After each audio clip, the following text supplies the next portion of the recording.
skýrt ákveðið það Hamraborgarráðið nokkurn veginn þannig húsfélag sem tekur öðrum húsfélögum fram.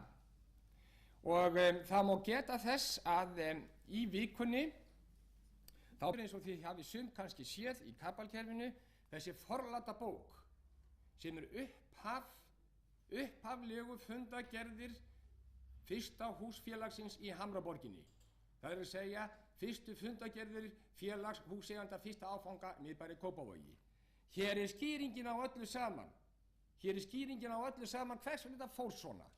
Og við vitum ósköp vel að við erum búin að bíða eftir svörum við þessum vandræðagangi sem var í bifreiðageymslunum í 18 ár.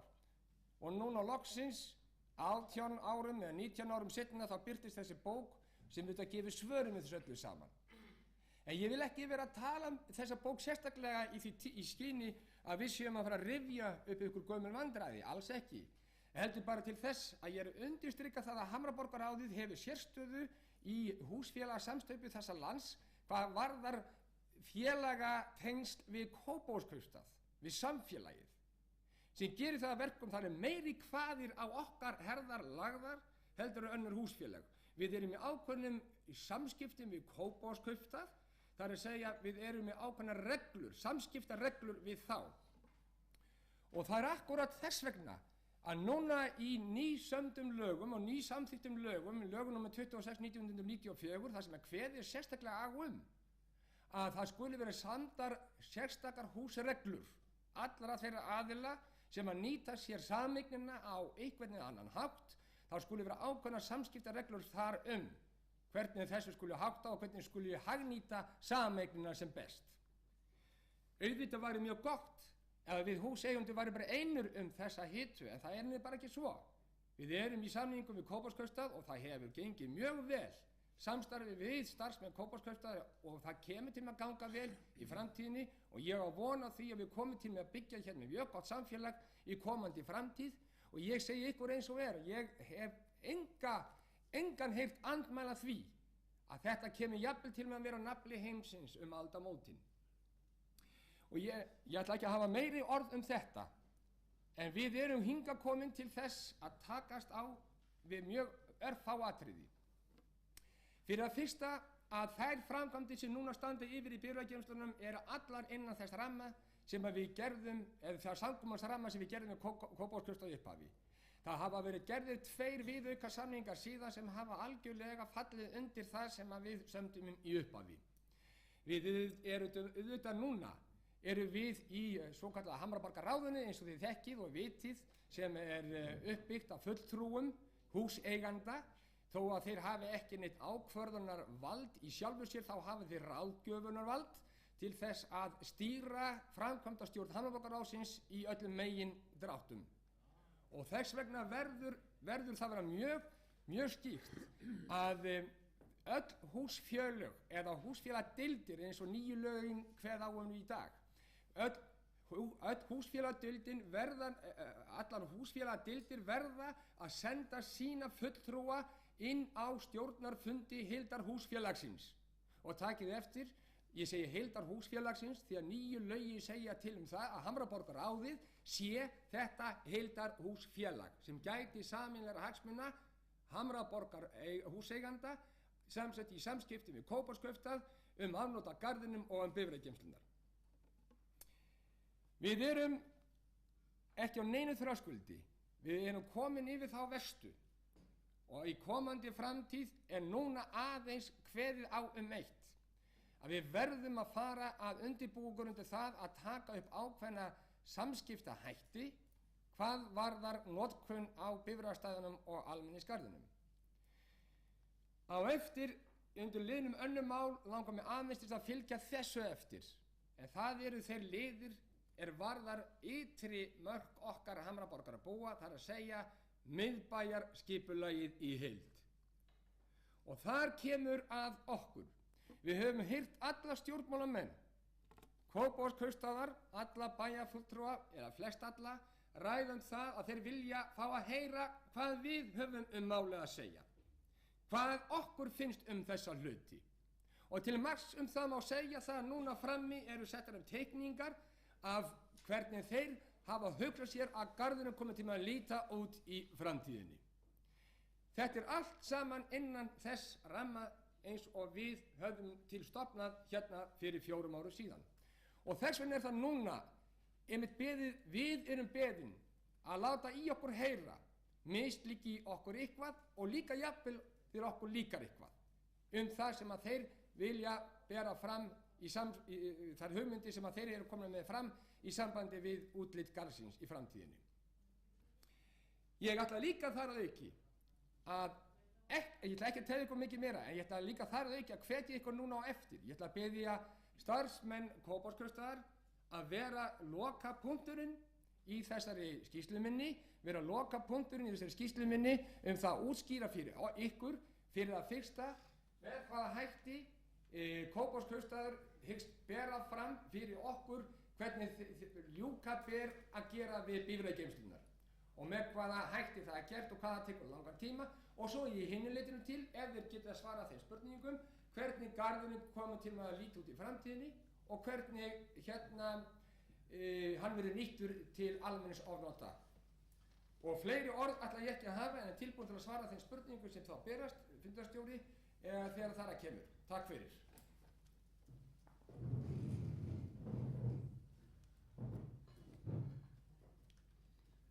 Já, við þökkum Þóri Steingrímssyni fyrir hans ágætu ræðu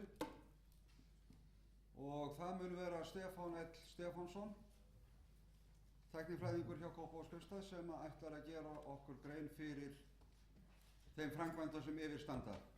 Gerðu svo vel, Stefán.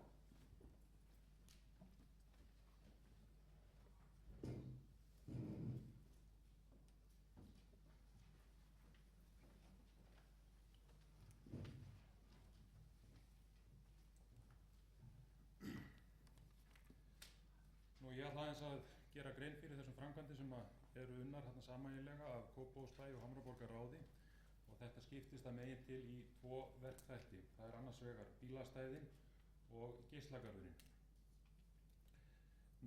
Að höfðu forvali með verktaka þá var samþykkt að bjóða út framkvæmdir í geislagarði.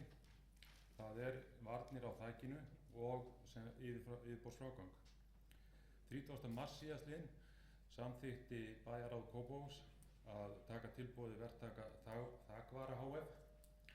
Og var tilboðsupphæðin 25 milljónir króna. Heildarkostnaður við framkvæmdir og fullnaðan frágang á garðinum 30.500.000. Nú eru framkvæmdir hafnar. Við byrjuðum á því sem frá var horfið í fyrra með að klára hreinsu ofan á garðinum og brjóta niður rampahúsið. Framkvæmdatími verktaka við sem á að fullgera verkið frá 15. maí til 31. ágúst 1995. Framkvæmdir í geislagarði felast aðallega í því að platan verður þétt með pappa og tjörulagi og ofan á það kemur síðan sandlag, hellulögn og gróðurlag þar sem við á.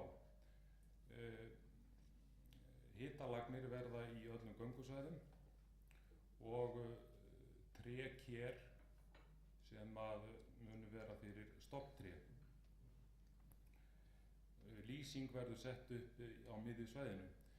Hér fram á gangi hanga uppi myndir eða mynd af þessu, hvernig við hugsum okkur garðinn í framtíðinni. Hinn framkvæmdin sem bílastæðið vel á veg komin og hófst á síðastliðnu ári. Nú verið að vinna efri hæð norðurhluta eins og við köllum fyrir framan húshluta 20 og 28 og hefur verið gengið með heimild bæjarráðs og Hamraborgarráðs til samninga við verktakann þar, Heimi hf. Að ljúka öllum bifreiðageymslunum og samningsupphæð við hann 25 milljónir króna. Þessi verkhluti sem núna í gangi fyrir framan 20 til 28, múrverkinu mun ljúka núna 8. maí og við reiknum með að geta opnað hann fyrir umferð núna kringum 20. maí. Og þá mun verktakinn fara niður á neðri hæðina, hvað maður að kalla þetta, suður hluta neðri hæðar, og loka sig af þar og byrja þar á múrviðgerðum. Og það verður ljóst að frá 20. maí og þar til að við getum opnað efri hæðina, þá mun verða ansi erfitt umferð í bílageymslunum. Og við reiknum með að neðri hæð suður muni ljúka svona í kringum 1. júlí og þá verður haldið áfram sem sagt í norðurhluta neðri hæðar og öllum framkvæmdum þar í bílageymslunum verður lokið 1. september 1995. Þetta er að vísu dálítið bjartsýn og við svona erum að gæla við þetta 1. september í dag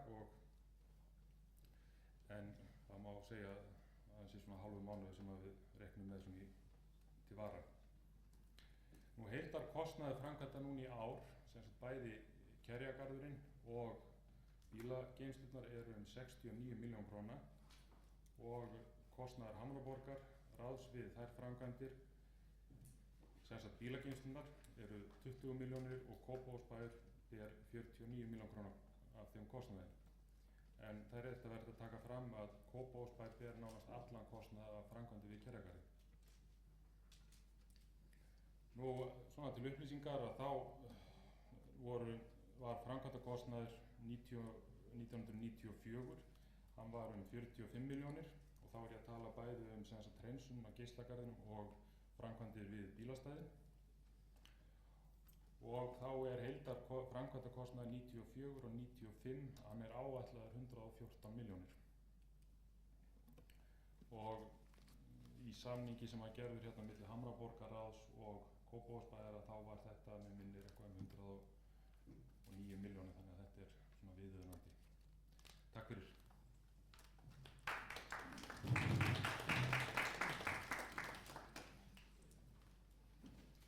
Við þökkum Stefáni Lofti Stefánssoni fyrir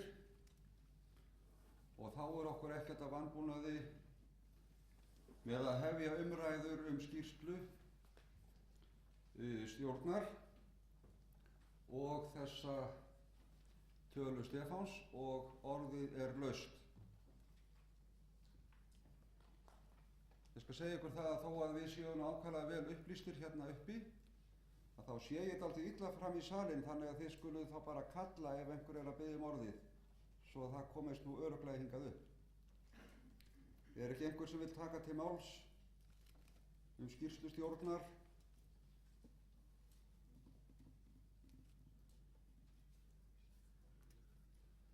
Nú ef svo er ekki þá munum við hefja hér umræður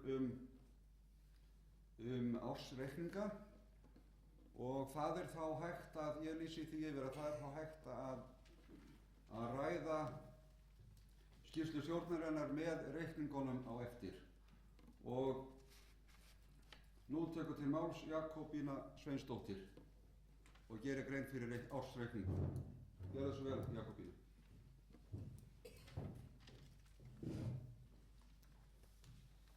Það eru nokkur eintök á borðunum og ég ætla að líta hérna á efnahagsreikninginn frá 31. desember 1994 og blaðið þarna skýringar og sundurliðanir.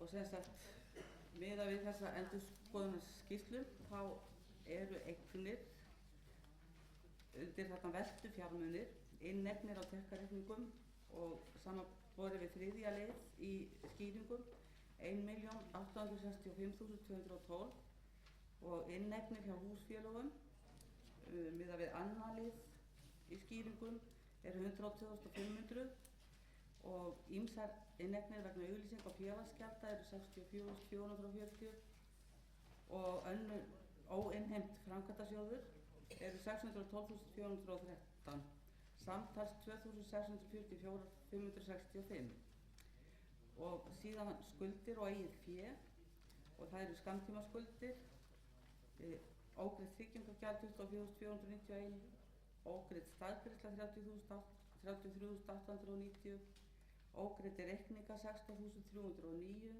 öreind 6.831 og Þórir Steingrímsson 639 krónur og samtals þetta 82.160 og eigið fé frá fyrra ári 164.281 og tekjuafgangur ársins eru 2.562.405 og samtals 2.644.565 og vel að merkja þetta áramót og náttúrulega tekjurnar eru fyrst og fremst framkvæmdasjóðurinn.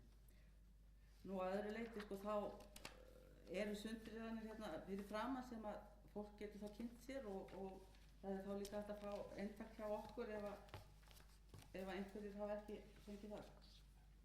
Takk fyrir.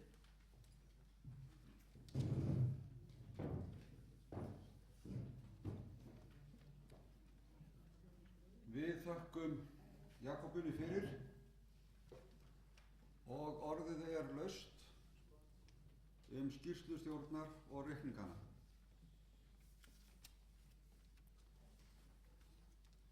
Mér heyrist nú upplestri Jakobínu að Hamraborgarráði geti nú verið nokkuð ánægt. Er ekki einhver sem vill taka til máls skýrsluna og ársreikningana? Ásmundur Ásmundsson sýndist mér. Gerðu svo vel, Ásmundur.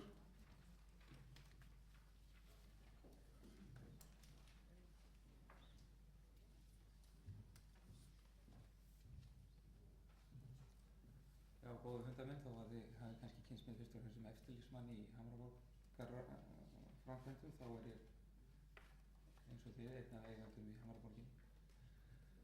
Og mér finnst nú ekki hægt að fara frá þessum fundi á þess að færa stjórnin hafi sérstakar þakkir fyrir frábær störf. Þegar litið er á reksturs- og efnahagsreikning fyrir liðið ára þá sjá þar algjör umskipti í afkomu húsfélagsins.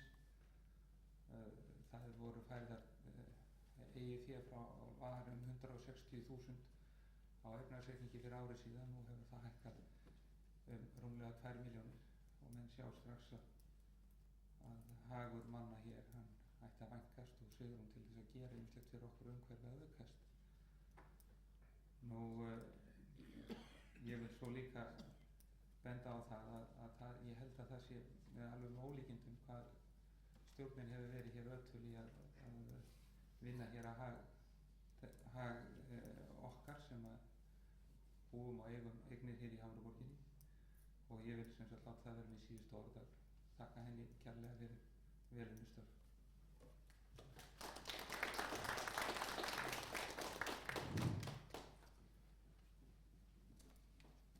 Ásmundur Ásmundsson hefur lokið máli sínu og orðið laust.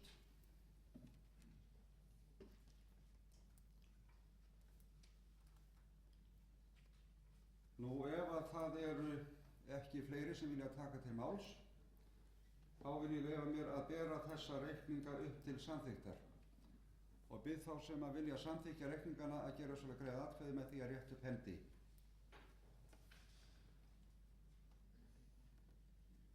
Takk fyrir. Þeir sem á móti kunni að vera. Það er enginn á móti, reikningarnir eru samþykktir með samhljóða atkvæðum. Þá er komið að þriðja lið sem eru stjórnarkosningar.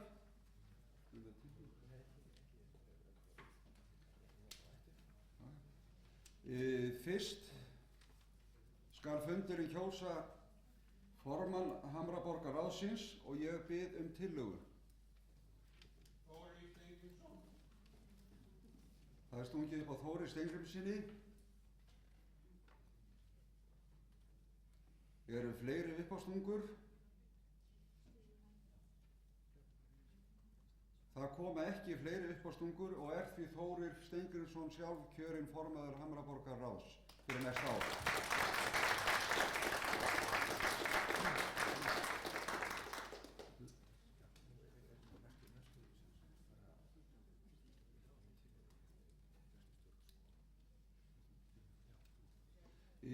Nú tekur til máls nýkjörinn formaður og gerir grein fyrir tillögum næstu stjórn. Góði grannar, ég þakka ykkur traustið sem að þið sýnið mér núna og ég er mjög ánægður yfir því að sjálfsögðu. Ég veit að við eigum eftir að eiga góða samleið í komandi framtíð að byggja upp okkar samfélag og gera þetta virkilegum góðum og fínum yndisreit. Ég vil ekki heldur gleyma því að hjá mér og með mér hafa starfað mjög og góð og öflug stjórn sem ég vildi helst hafa alveg óbreytta og stefni að því en því miður þá nú alltaf svoleiðis í svona stóru samfélagi eins og við byggjum upp, þá ekki allir sem að verða hér til eilífðar og sumir hverjir verða að fara og selja ofan að sér sem eðlilegt er. En ég geri það tillögu minni með leyfi fundarstjóra að næstu aðalstjórnarmenn verði, sem að kemur þá undir næsta lið ef ég má með leyfi fundarstjóra, koma með því að það verði sem sagt þau Jakobína Sveinsdóttir, Svanhvít Ingólfsdóttir og Birgir Þór Borgþórsson sem að verða valdir hér í aðalstjórn. Svo kem ég með leyfi fundarstjóri á eftir með tillögum varðmenn.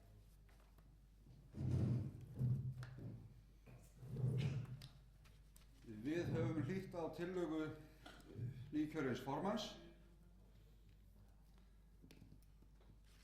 Eru fleiri tillögur?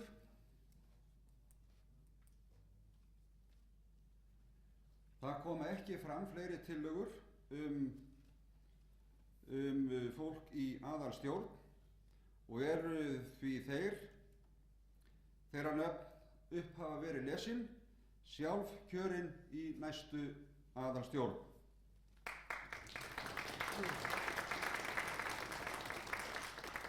Þá lýsir formaður tillögum varamenn í stjórn. Varastjórnarmenn sem að ég gerir tillögum, það Guðni Karlsson sem við þekkjum öll og Guðmundur Gísla Guðmundsson og Jón Ö. Steindorsson.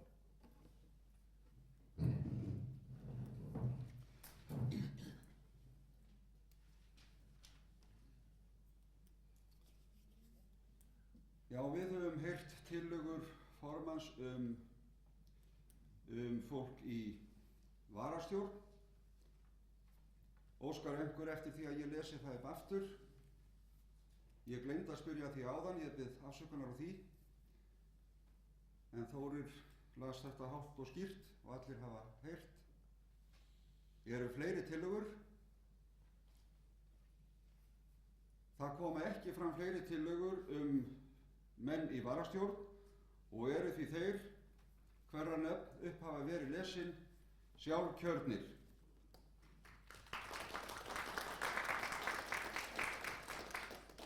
Og að lokum ber okkur að kjósa endurskoðendur og það liggur hér fyrir tillaga Auðun Snorrason, Hamraborg 24 og til vara Ragnar Björnsson, Hamraborg 18.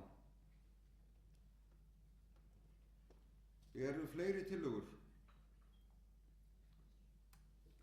Svo ekki og eru þeir því rétt kjörnir aðal- og vara endurskoðendur fyrir næsta starfsár.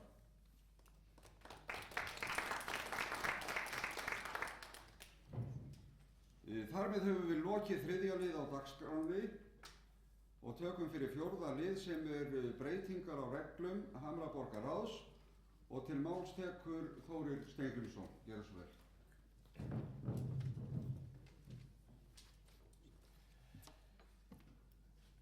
Ágætu fundarmenn, eins og ég kom inn á áðan, þá voru gerðar breytingar á lögum á síðustu ári og ný lög hafa tekið gildi og þess vegna nú nauðsynlegt þess vegna að gera breytingar á reglum Hamraborgarráðsins. Þið eruð hérna með flest ykkar fyrir framan ykkur, það 2 blöð Það er dagsetningin í dag, það er 27. apríl 1995, það er tillaga reglur fyrir Hamraborgarráðið, framlagt í dag, en blaðið á bakvið er eins og þær eru í gildi og eru frá því 1993.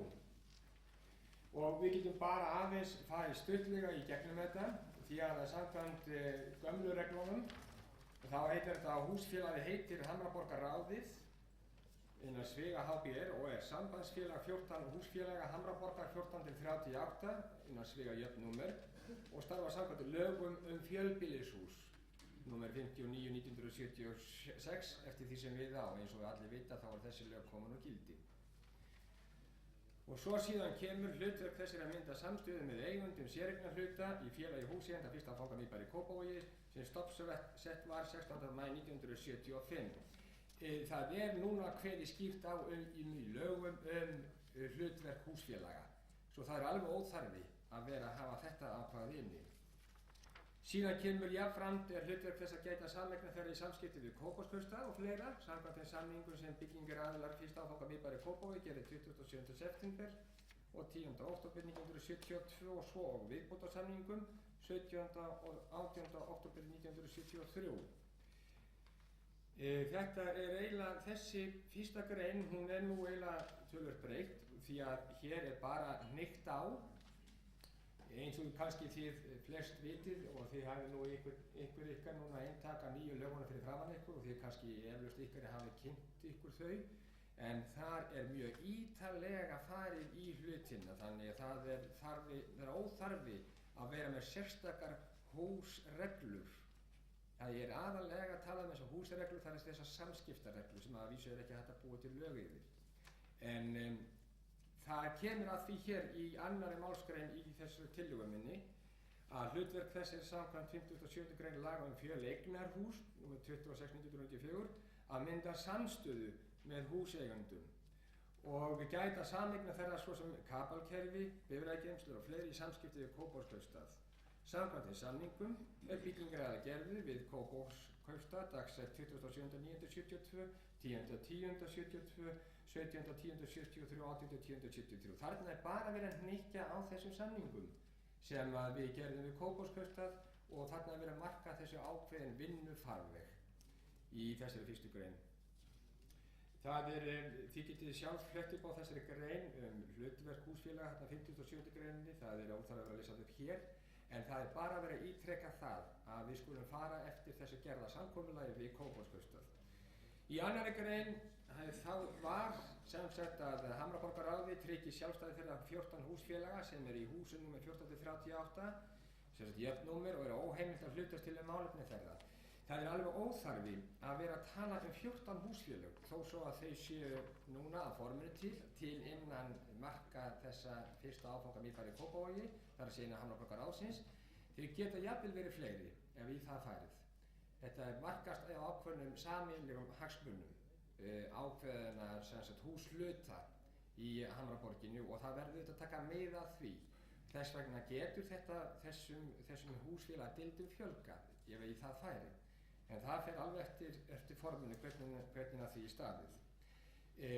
Að öðru leyti er önnur greinin, hún er bara til að hnykkja á hvað lögin segja til þessa hluti að Hamraborgarráðið hefur enga heimild til að hlutast til málefni stigahúsanna sjálfra, þar segja húsfélagadeildanna. Enda bera þeir einu kostnað af sem að fara sameiginleg málefni stigahúsanna, þannig að það er ekki hægt fyrir Hamraborgarráðið að hlutast til málefni þeirra. Það er ekki hægt. Þetta er bara önnur greinin til að skýra þetta nákvæmlega og gera þetta öllum ljóst þannig að Hamraborgarráðið er að forðast það að vera nokkurs konar miðstjórnar eða æðsta vald í slíkum húsfélagasamsteypum heldur fyrst og fremst vera nokkurs konar regnhlífarsamtök þessara húsfélagadeilda. Nú síðan er þriðja greinin þar sem að stjórn Hamraborgarráðsins skal hafa fulltrúaráð og þá fer eftir hversu margar húsfélagadeildir eru innan Hamraborgarinnar. Það er að segja skal hafa fulltrúaráð allra húsfélagadeilda Hamraborgarinnar eða Hamraborgarráðsins sér til ráðgjafar ákvörðunartöku samkvæmt lögunum. Hver fulltrú skal tilnefndur af sinni húsfélagadeild með sömu réttindum og skyldum samanber 12. grein og 13. grein sömu laga. það eru alveg skýrt kveðið á það hver fulltrúi á að gera í þessari deild og þess vegna er mjög nauðsynlegt að stjórnir húsfélagsdeilda láti velja fulltrúa sem þá marktækur fyrir stjórn Hamraborgarráðsins til þess að taka þarna meira háttar ákvarðanir. En það skal alveg skýrt tekið fram að það er framkvæmdastjórnin ein við hér sem að höfum þetta svokallaða lögvald til þess að taka þessa ákvarðanir, en hins vegar er kveðið á í þessum reglum að við skulum hafa, okkur er skylt að hafa Hamraborgarráðið sem ráðgefandi afl þegar meira háttar ákvarðanatöku er að ræða. Síðan kemur þarna að ræða sem sagt í loka málsgrein, málsgreinni á þessu 3. grein, þar sé annar málsgrein. Það er atkvæðagreiðsla bifreiðageymslur og kapalkerfi skal miðast við fjölda séreigna samanber 3. málsgrein 34. grein laganna. Þetta er svolítið á skjön við lögin vegna þess að samkvæmt lögunum þá er talað það að loftnesbúnaður, svo sem eins og kerfi og þess aftar, sé samkvæmt eignarhlutdeild. En það sem ekki er alveg nákvæmlega kveðið á kapalkerfi sem slík í lögunum, þá verðum við að taka hérna af skarið. Það er þess eðlis að á þaki allra húsanna liggur kapall sem er þessi sameign og leið og hann tengist í hverja stigadeild fyrir sig, þá sleppir umræða rétti Hamraborgarráðsins og við tekur sameignar máttur hverjar húsfélagsdeilda fyrir sig. Þannig að allt sem er fyrir meðan þetta tengibox eða stiga húsins er húsfélagsdeildarinnar. Og þar getur Hamraborgarráðið ekki haft neitt að segja og getur þar af leiðandi ekki borið neina ábyrgð á því eða þá ákvörðunartöku sem er það. En aftur á móti leið og það er sem sagt frá þessu tengiboxu og alveg yfir í turnin þar sem að dreifikerfi, eða eins og við köllum turnin í 14, þar sem dreifikerfi, kapalkerfisins og allur móttökubúnaðurinn, hvort sem það er fyrir dreifingu á myndefni frá bifreiðageymslunum eða frá Hamraborgarráðsinni eða frá gerðunartadiskinum, það er sameignin. Og það er verið að fjalla hér núna að með þessum reglum þá er að kveða skýrt á það að kapalkerfið sé eign Hamraborgarráðsins. Það er að segja að það skuli fari með sama hátt og bifreiðageymslurnar. Þess vegna er verið að ræða það að þegar greitt atkvæði kapalkerfið að einhverju leyti, að þá skuli það vera gert eins og sé bifreiðageymslur ræða, það er að segja samkvæmt fjölda en ekki samkvæmt stærðar hlutfalli eigna. Og þess vegna er það mjög nauðsynlegt að við gerum okkur grein fyrir þessu þegar við erum að ræða þetta, að það eru kannski framundan, einhverjir vilja kannski bera upp til ákvörðunartöku eitthvað í varðandi kapalkerfið, því að í komandi framtíð, samkvæmt tillögu sem þegar liggja fyrir, þá kannski komum við til að tengjast fleiri fjölbýlishúsum hérna í nágrenni við okkur og þá kannski þurfum við að fá Hamraborgarráðið saman, sérstaklega til þess að taka ákvörðun það. En hins vegar eins og máli stendur núna að þá er þetta sem sagt tillaga reglu fyrir Hamraborgarráðið sem að ég legg fram hérna með leyfi fundarstjóra og við ykkur fundarmenn leggi til að vera samþykktar vegna þess að þetta kemur til að auðvelda allan gjörning okkar hvað varðar sem sagt kapalkerfið í framtíðinni. Takk fyrir.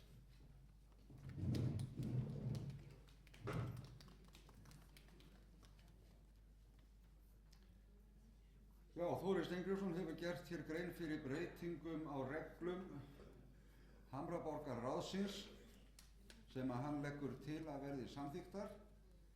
Þær eru nú til umræðu og er orðið laust.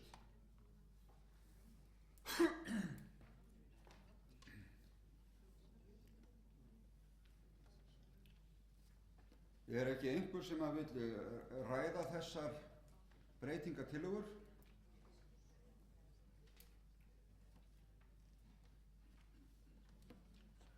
Það kveður sér engin hljóðs tillögurnar og er því umræðum lokið og verður nú gengið til atkvæða þær. Óska fundamenn eftir því að ég beri þær upp hverja fyrir sig, eða finnst mönnum í lagi að þær verði allar bornar upp í einu lagi? Ef enginn hreyfir mótmælum við því að þær verði bornar hér upp í einu lagi, þá mun ég gera svo. Við því ekki nein mótmæli og ég bið þá fundamenn, þá vilja samþykkja þessar reglur, að gera svo að greiða atkvæði.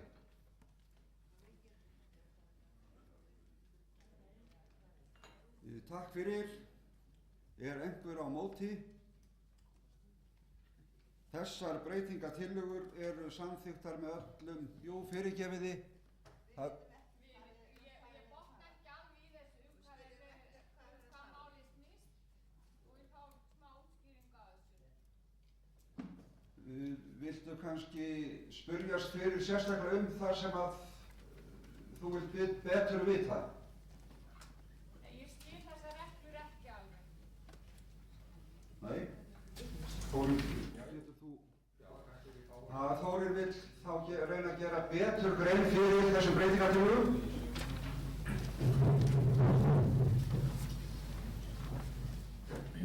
Það eiginlega má segja bara í einni setningu, það að færa þessar reglur í nútíma form. Miðað við það komið breytt lög. Ef að það svarar spurningunni. Það kveðið á það að það sem eru óljósar línur húsreglur, eins og kallað að þá skuli kveðið svona fastar að ákveðnum þáttum. Eru það að tala þetta kaparkerfi? Já, loftnesbúnaðinn. Já. Það er verið að tala um það, það er verið að tala um kaparkerfi og loftnesbúnaðinn. Því að hér, það er rétt á þér, það má kannski segja það að mér hafi lást fundarstjóri að geta þess í upphafi. Þá var það þannig að húsfélagadeildirnar allar héldu fund hver í sínu stigahúsi kapalkerfið og stofnun þess og óskuðu eftir því með erindi til Hamraborgarráðsins að það hlutaðist til það að það samtengdi alla stigagangana 13. Þannig að Hamraborgarráðið, það var þjónustu aðili allra húsfélagadeilda, allra stigahúsuna. Þannig að það var ekki lögformlegur stofnandi þessa kapalkerfis. Heldur voru það stigahúsin sjálf sem báðu Hamraborgarráðið að þjóna sér í þessum efnum. Nú síðan þegar allir eru búnir að greiða, nú hver einasti eigandi búinn að greiða sinn skerf í þessum stofnkostnaði sem þýðir að þetta orðin ein heildarsameign allra húseigenda, allra íbúðareigenda í Hamraborginni. Sem þýðir það að það orðin þarna þessi ein deild innan Hamraborgarráðsins sem að íbúðareigendur eru hlutaðendur að. En hvað kostar þetta ára að reyka þetta? Að reyka þetta? Það hefur ekkert, við hefum ekkert engan sérstakann, ég veit ekki hvað við getum sagt það með áskrundið hvað það en það hefur ekki verið yfirfært til ykkar á ykkar herðar neinar sérstakar álögur þess vegna. Ég skil þetta núna. Allt í lagi. En svona er það um tíma. Já, við þekkum Þórir kærlega fyrir þetta. Eru fleiri athugasemdir? Svo virðist ekki vera og vil ég þá bera þessar breytingartillögur upp til atkvæða og bið þá sem vilja samþykkja að gera svona greið atkvæði. Takk fyrir. Þeir sem á móti kunnu vera. Þessar breytingartillögur eru samþykktar með öllum greiddum atkvæðum.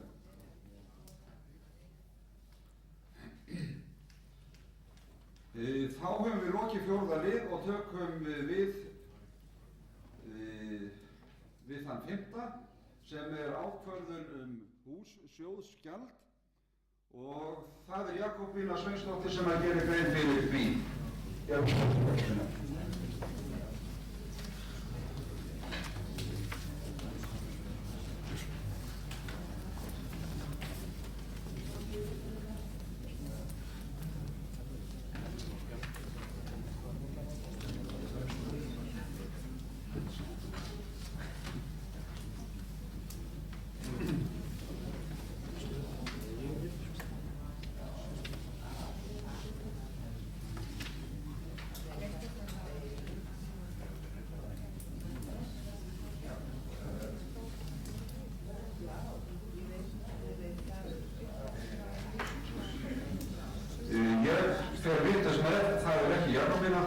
Þóri Steingrímsson sem að gera grein fyrir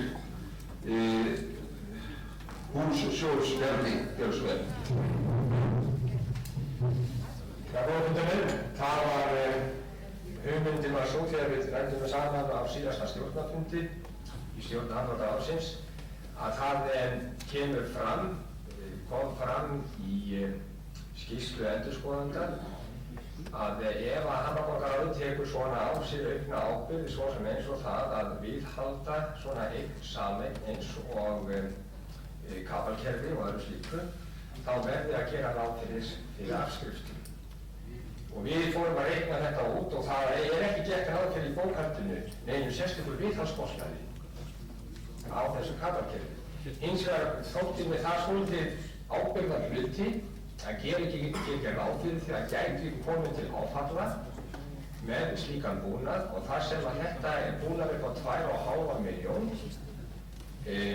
sem þarna upp á þakjunu, þá finnst mér að við ósköp eðlilegt að við færum það fram á að hússjóðsgjald yrði hækkað þannig að við myndum ekki vera stofnað til neitt sérstaks nýs gjalds vegna kapalkerfisins, heldur myndi það bara fara undir eðlilegan rekstur og viðhaldskostnað á loftnisbúnaði og okkur taldist svo hugur að þetta væri það bil 400 krónur á ári á hverja eign. Það þýddi það að húsfélagsgjaldið í dag 800 krónur sem var tvískipt, það var 900 krónur per skipti en þetta myndi núna hækka upp í 2200 krónur. Þetta var mikil höfverkur hjá okkur því að við erum búin að reyna að halda við okkur á alla þætti. Við viljum ekki gera Hamraborgarráð að einhverju batteríi, síðan svo við viljum frekar draga úr því. En þarna erum að ræða að þessa afskriftir og þetta viðhald á þessu kerfi, við gerðum ekki ráð fyrir því, það var ekki neitt að heldur á síðasta ári á neitt fjárhagsáætlun vegna þess að við vorum ekki þá, við erum það núna, en vorum ekki þá þessi formlegu ráðstöfunar aðilar kapalkerfið sem heild, við bara sáum við önnuðumst það í sjálfu sér fyrir stiga húsin. En núna þegar það er komið yfir á okkar herðar, þá verðum við núna að innheimta hvern á einasta eiganda sjálfstætt, beint, en ekki í gegnum húsfélagadildina. Þannig að þá þóttu okkur þetta mjög skynsamlegt og þess vegna gerum við það að tillögu okkar hér í stjórninni að þetta félagsgjald að ársgrundvelli hækka frá 1800 krónum í 2200 krónur.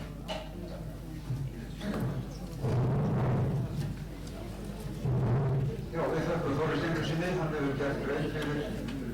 Já, þetta einhver að biðja orðið. Gerðu svo vel.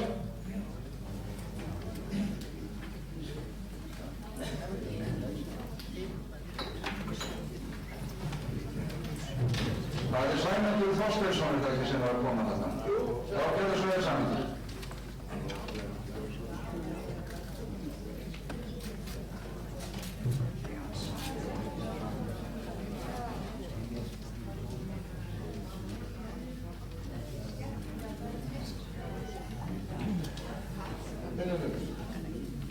Fundarmenn og bóðbúar, Hamraborgarbúar sem var bóðbúarleik.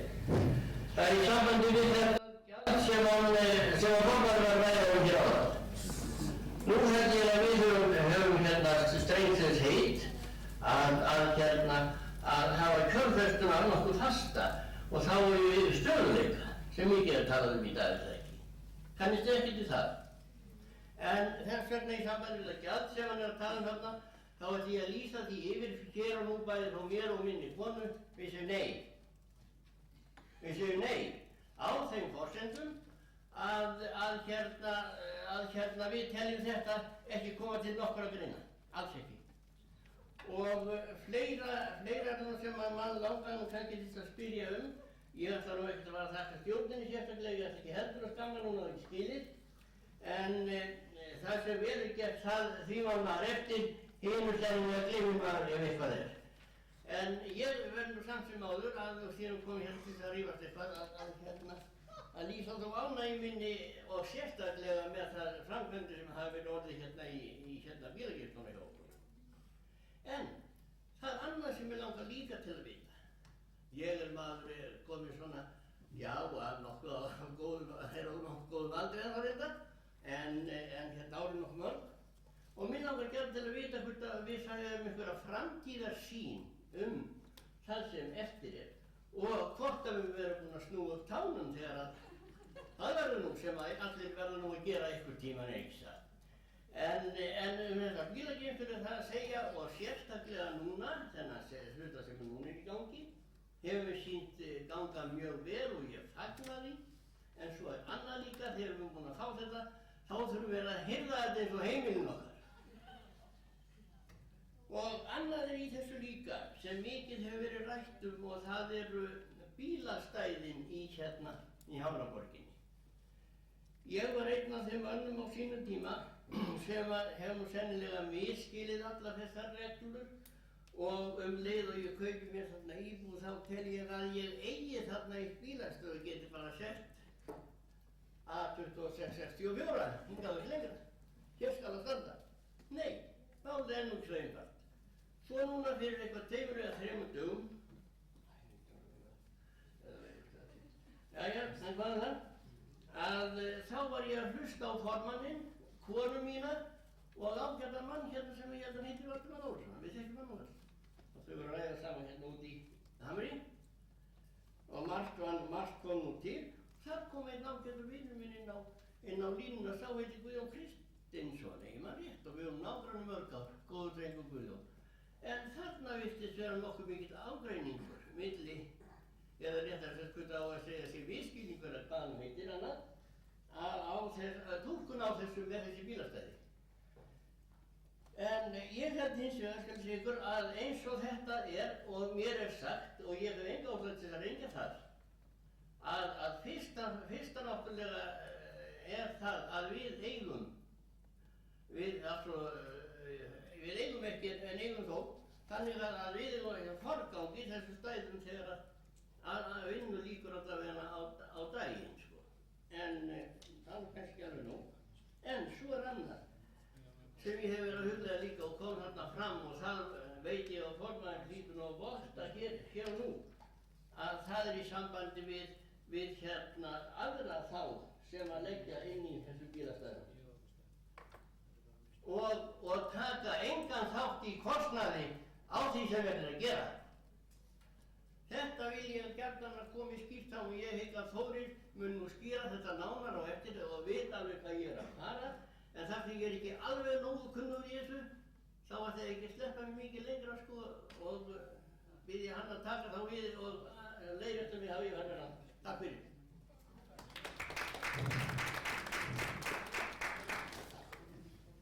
Já, Sæmundur Þorsteinsson hefur lokið sínu máli og orðið er laust.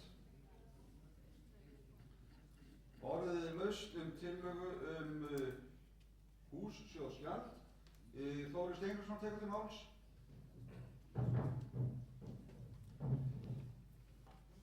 Góðu fundarmenn, já ég sakna nú vilja rökstuðnings hans Sæmundar fyrir því hvers vegna hann er á móti þessari hækkun.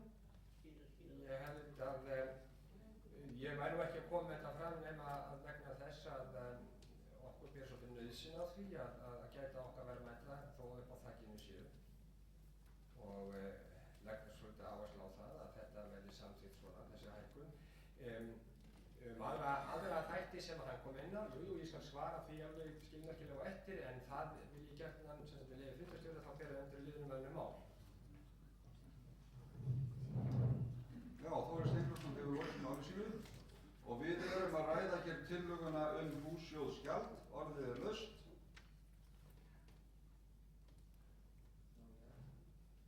Guðri Karlsson, gerðu svo vel.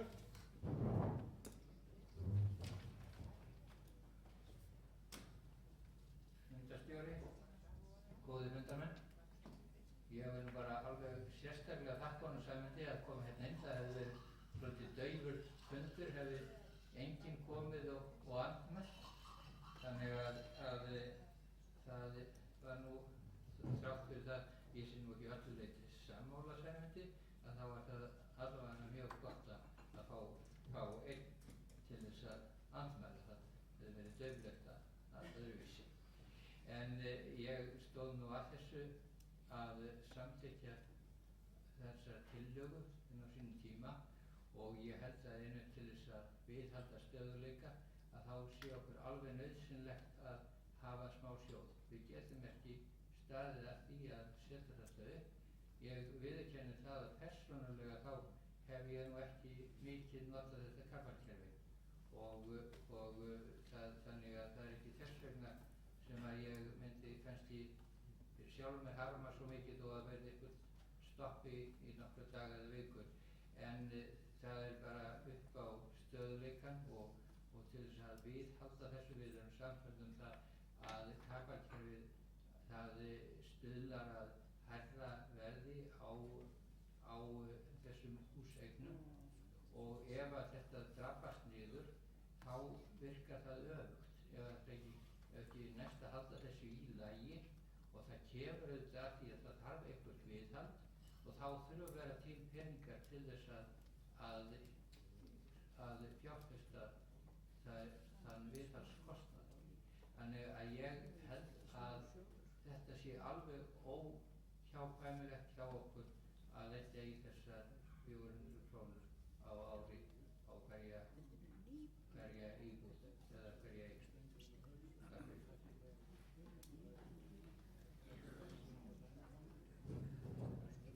Guðni Karlsson hefur lokið máli sínu. Orðið er laust þessa tillögu.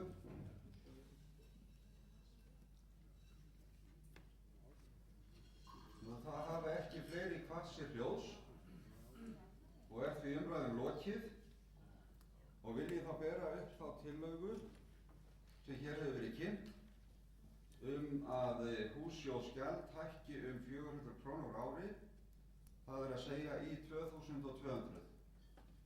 Ég bið þá sem vilja samþykkja þessa tillögu að gera svona greiða atkvæði.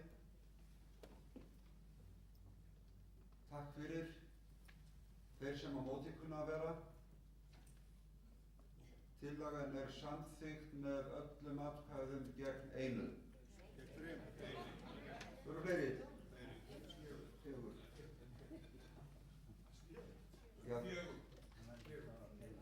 Við skulum heldur orða það þannig að tillagan sé samþykkt með þorra atkvæða.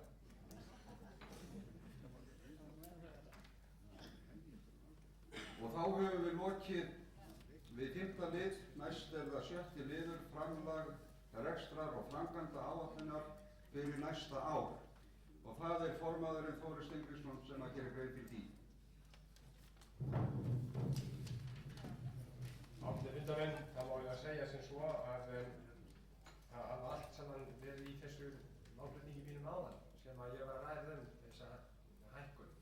Þannig að það er eiginlega voða lítið við þetta að bæta nema að því leitum til að við hyggjumst hvað varðar kapalkerfið.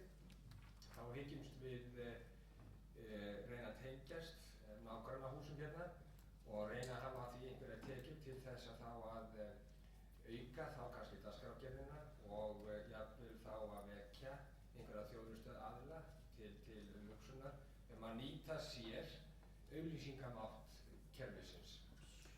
Það er nú eiginlega númer 1 og ég hef á tilfinningunni að jafnvel að í komandi framtíð að þá jafnvel verði farið út í þá hluti að kapalvæða fleiri hverfi jafnvel hér í kring. Ég ætla að láta það nú eiginlega tækni deildarmönnum Kópavogsbæjar það eftir að greina frá því en hins vegar þá hef ég fregnir af því að íbúar í Framborginni hafa sett tæknideild Kópavogsbæjar erindi þess efnis að þeir óska eftir því að öryggiskerfi verði sett upp með þá svipuðum hætti og það var gert hér í Hamraborginni til þess að auka öryggi á miðbæjarsvæði Kópavogsbæjar. Þetta er einn liður í því að auka sölugildi íbúða og þá leið leigumöguleika þeirra og þá jafnframt leið að auka valkosti val á sjónvarpsrásum. Þetta er auðvitað framtíðin, þetta er það sem að koma skal og við erum ekkert að með einhverja lúxus nýjungar með tilurð þessa kafarkerfis, heldur það að þetta kafarkerfi hefur þjónað okkur á tvo vegu.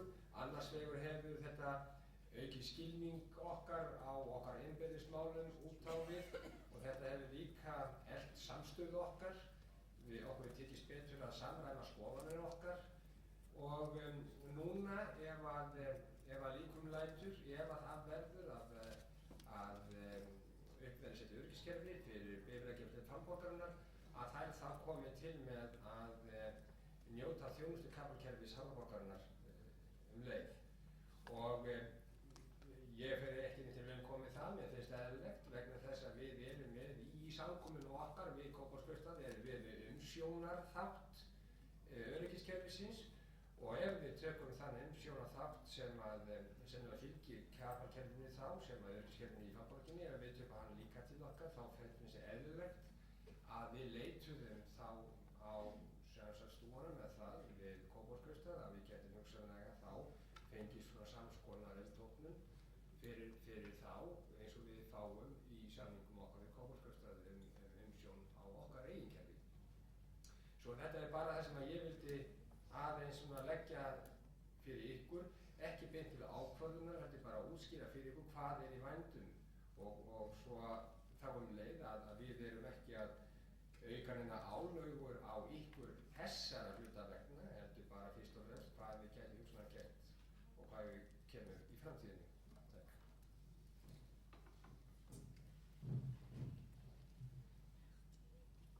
Já, Þórir Steingrímsson hefur lokið máli sínu og gert hér grein fyrir rekstrar- og framkvæmdaráætlun.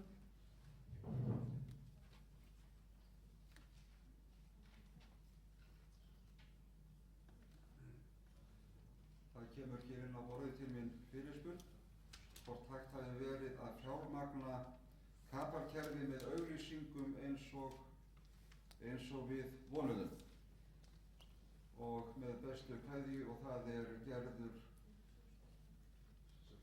Sturlaugsdóttir og verður því væntanlega svarað eftir en orðið er laust þennan lið rekstrar- og framkvæmdaráætlun fyrir næsta ár.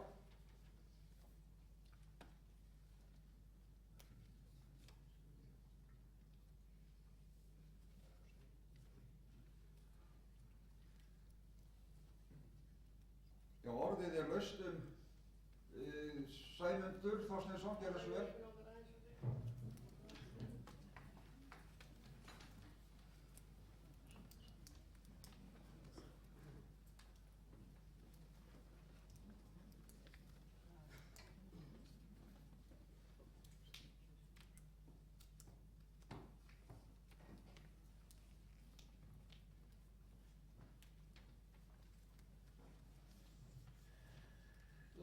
Ég er komið hérna í stúdíóið eftir eins og að segja en það var í sambandi við þetta sem að Þórir var að segja hérna síðast með framkvæmdaáætlunar og allt, það er í kring. Mér langar til þess að vita svolítið hvort það hefur nokkuð verið fært í tal við bæjarstjórn Kópavogs hvern áhuga þeir hefur nú á því að þetta yrði kapalvægt til þeirra þannig að við fengjum nú að fylgja svolítið með því sem þeir væri að gera þarna á fundunum og svo framvegis. Hvernig líst ykkur á það? Ég hef fylgt með því núna farið að það hafa verið útvarpað fundum frá borgarstjórn Reykjavíkur og það hefur verið þó nokkuð skondið að hlusta á það. En það er ástæðulaust að vera að láta þessa Kópavogsbúa í einhverjum fílabeinsturni þess alltaf vegna. Mér finnst við ekki nú bara alveg hispurslaust að leita hófana til þeirra og vita hvað þetta eru fengju.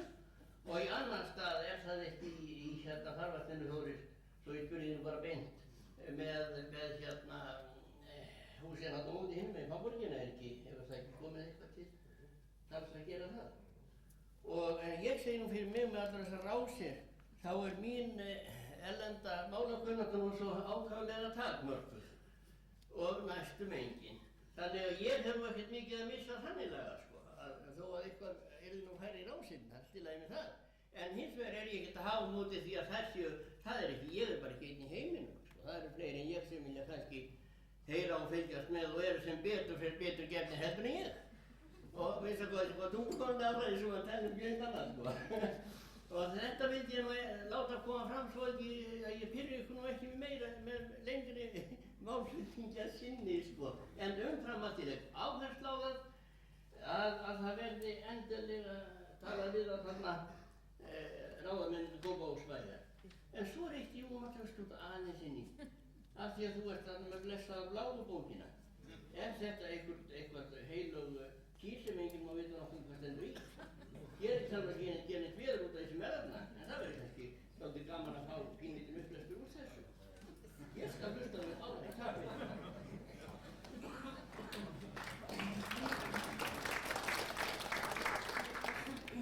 Já, Sæmundur Þorsteinsson hefur lokið máli sínu og hann kom hér fram með athyglisverða ábendingu og ég held að það mætti vel skoða það. Er ekki verið að sjónvarpa hér beint úr þessu húsi núna yfir í Hamraborgina og því mætti ekki athuga það að sjónvarpa hér úr bæjarstjórnarsalnum. En ég vil reynda að taka það fram að við erum nú ekki í neinum fílabeinsturni því að bæjarstjórnarfundir eru galopnir hverjum sem þangað vilja koma og það eru stutt úr Hamraborginni hingað yfir. Næstur á mælendaskrá er Þórir Steingrímsson. Við þökkum Guðna fyrir hans góða orð sem bæjarfulltrúa, þá hefur hann góða skilning á þessu öllu saman, en hins vegar hafa hann líka gætt á þess að við getum byggt á takni að taka upp fundina ef við erum ekki heima. Jafnvel þó þessi stættur út í útlöndum, þá getur hugsanlega tekið ýmsa bæjarstjórnarfundi og svo skoða eftir á. Og það getur verið alls fróðlegt. Og jafnvel núna þegar við erum í beinni útsetningu, þá veit ég það að sumir hverjir gátu ekki komið á fundi núna vegna að það eru veikindi heima fyrir.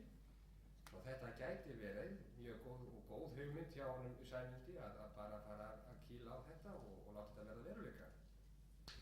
Þegar ég gekk hér í Stigahúsin á sínum tíma og var einmitt með hugmyndir það hvernig þetta kapalkerfi skuli virka, þá var ég auðvitað fyrst og fremst að hugsa þetta stúdíu okkar Hamar. Vegna þess að ég vissi það að það væri sá staður til þess að koma svo besti staður sem hægt að koma upplýsingu beint til allra húseigenda það hvað við ætluðum okkur í framtíð. Þannig að kapalkerfið virkaði fyrst og fremst sem upplýsingamiðill og var miklu öflugri heldur nokkuð útgáfa einhvers blaðs. Ég stóð í því að gefa út blað Hamraborgina mánaðarlega frá 1991 og það sama hvað gerðist. Ég var alltaf spurður sömu spurningarnar aftur og aftur, mánuð eftir mánuð, alveg 2 ár. Hvað ætlaði að gera áfram? Hvað gerir þið næst? Hvað gerir bæðið? Þó sem ég skrifaði þetta mjög nákvæma greinargerð í blaði, það kom alltaf sama spurningin. Og hvað gerir þið næst? Og svo það endaði með því að ég gafst upp á þess að það var ekki annað að ræða en að bara hafa svona kapalkerfi, hafa litla sjónvarpsstöð og koma þessu beint til fólksins. Leið og við fórum að halda okkar Hamraborgarráðsfundi í beinni útsendingu, þá bara sama fólki komið brosandi á móti manni í bílageymslunum og sagði þetta er allt í lagi, við vitum alveg hvað það er að gera. Og þetta fjalla er málið, þetta fjalla kapalkerfið, að það er að koma upplýsingum til allra húseigenda. Nú er aftur mótið að Sæmundur, hann þekkir þessa hluti mjög vel að þegar kapalkerfið er fara sinna félagslegu þörfum okkar, það er gaman að sjá, til dæmis það er mjög gaman að sjá Sæmund og fleiri gamla góða menn að vera að flytja mjög skemmtileg erindi og góða samtalskafla inn á kerfinu. Þetta er mjög hressandi og skemmtilegt og mjög lífgandi og það eru margir sem eiga fullt erindi inn á kapalkerfið vegna þess að það eru margir sjóðirnir sem hægt er að sækja í fróðleik margra manna þarna inni. En við getum því miður ekki, við erum ekki með fast starfslið til þess að sinna þessu og við ætlum okkar ekki að koma því á. Hins vegar það eiga allir húseigendur að vita það að þetta kerfi er opið og leið og menn er tilbúin til þess að koma í góðanum og morgun kaffibolla og spjallum hinn og þetta, hinn og þessa hluti, þá erum við tilbúin til þess að kveikja ljósin á vélunum og segja fá okkur núna bara sæti herramennir og spjallið, herramennar dömur, komum við bara á spjallið og við skulum taka það upp og sína það aftur og aftur og aftur. Hvað var að fyrirspurnina sem að Gerður setti hérna fram hvort hægt að verið að fjármagna kapalkerfið með auglýsingum eins og við vonum. Nei, því miður, það tókst ekki, en hins vegar þá var það eitthvað á annað 100.000 krónur sem kom inn á síðastliðna ári. Því miður þá er það þannig að við getum ekki sinnt þessu kapalkerfi sem skyldi. Ég veit að það er hægt að selja auglýsingar ef að við hefðum í því ákveðna deild sem að bara sæja það, en það hefur ekki komið inn á borðið hjá okkur ennþá neinn alvar í því að setja slíka deild á. En það er þetta að segja ykkur það alveg hér, bæði sem inn í stofu sitjið og líka þeir sem er hér í salnum, að sé einhver þjónustu aðili sem er fúst til þess að ná til okkar, Hamraborgar að búa, þá getur hann gert það með einni skjáauglýsingu eins og því hafið séð og það kostar bara 4.000 krónur og það er nú allt og sumt yfir mánuðin og hún kemur fram, þessi auglýsing, hún kemur á 30 klukkustunda fresti allan sólarhringinn og þá 15 sekúndur í senn. Svo þetta er ekki svo mikill reikningur í þessu, því getur öll gert þetta og það er öllum frjálst að koma sínum auglýsingum að ef þið vilja. Takk fyrir.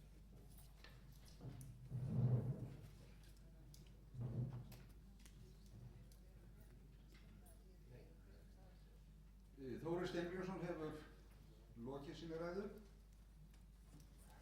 Eru fleiri sem vilja taka til máls undir þessum lið?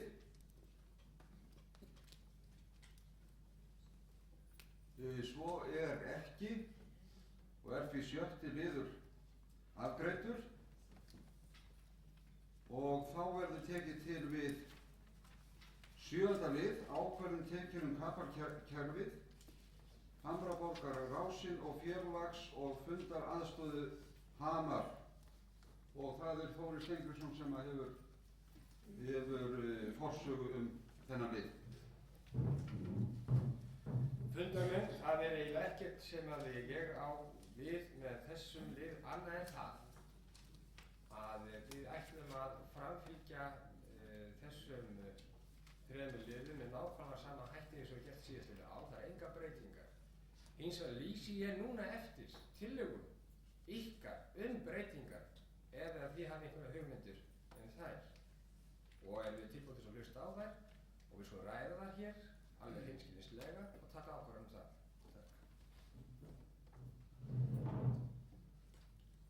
Þórir hefur lokið máli sínu og nú lýsir hann eftir tillögum. Og ég spyr fundarmenn hvort að þeir vil ekki koma og ræða þennan lið og hugsanlega leggja fram einhverja tillögur.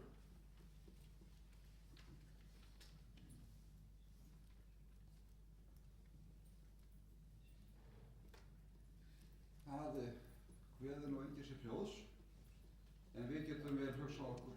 Er einhver já, Valdimar Lárusson, gerðu svo vel Valdimar. Ég varaði ykkur við, það var ekki víst ég sagði ykkur.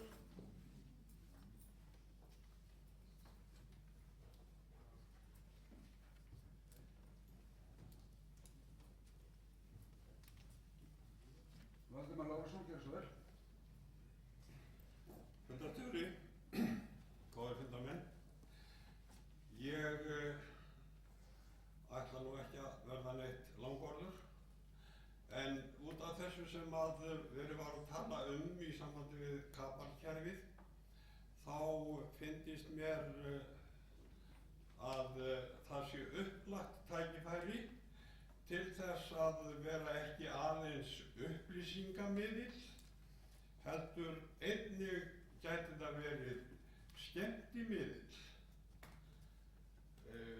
Það hafa verið núna undanfarið minnstakosti 2, ef ekki fleiri, í svona samtalsþættir og sem hafa verið mjög skemmtilegir og fróðlegir og ég er alveg viss það að það er mikið af Hamraborgarbúum sem að býr yfir alls konar fróðleik sem gaman væri að hlusta og horfa á í kapalkerfinu okkar, svipað því eins og þegar þeir voru að ræða saman Sæmundur Þorsteinsson og Ragnar, er hann ekki Þorsteinsson líka? Og þarna er áreiðanlega á ferðinni mikil fróðleikur sem að, má segja að liggur undir skemmdum, ef ekki hreinlega undir glötum, ef honum verður ekki bjargað. Þannig að mér fyndist að þessa hluti þurfum við að athuga miklu frekar og nánar heldur en að gert hefur verið. Nú, þetta var nú svona aðalega það sem ég hefði viljað vekja máls á. Takk og kærlega fyrir.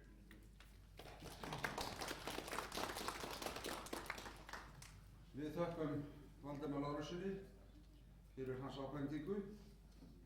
Þarna talaði nú einn af okkar bestu upplesurum, sögu upplesurum landsins. Hann hefur oft lesið í útvarpi og til þess tekið hvað hann gerir það vel. Orðið er laust og nú set ég upp skyggnið. Eru fleiri sem vilja taka til máls um þennan lið?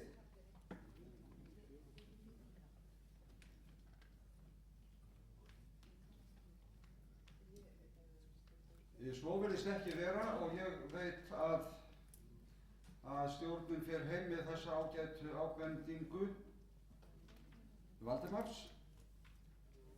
og þá höfum við þar með afgreitt 7. lið og nú er aðeins einn liður eftir sem að heitir önnur mál og undir þeim lið hefur kvað sér hljóðs Þórir Steingrímsson formaður.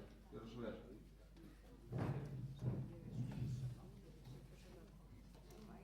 Fundarinn.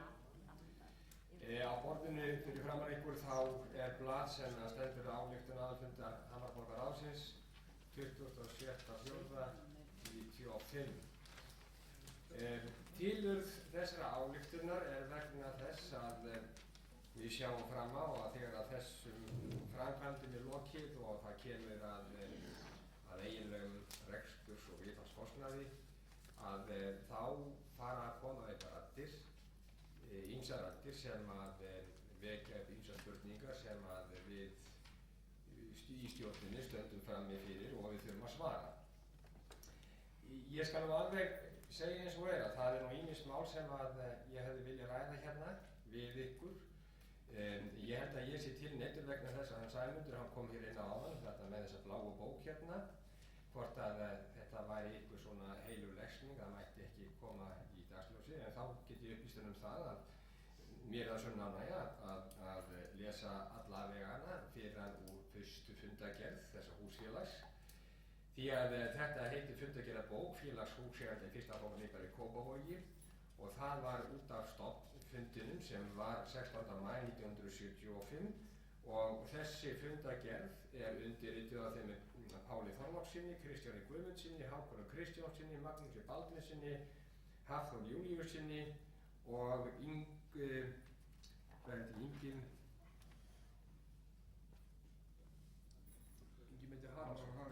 Ingimundur Haraldsson. Og ég get nú eiginlega bara sagt sem nú er að ég hnaut sem sagt að þeir stofna þetta húsfélag með það að augnmiði að uppfylla þá samninga sem að Kópavogsskrifstofa var búin að gera við það frá árinu 1972. Það er að segja 27. september 1972. En þeir hafa eflaust ekki áttað sig á því að í 3. greininni í lögum þess húsfélags þar gætir mótsagna sem að við þegar urðum svo áþreifanlega við þegar við fórum að kanna þetta mál frekar aftur 1991, mótsagna sem að hafa svo fylgt þessu húsfélagi alveg til dagsins í dag. En í 3. greininni Sæmundur, að því þú komst nú inn á þetta, þá er talað félagsréttindi húseigenda.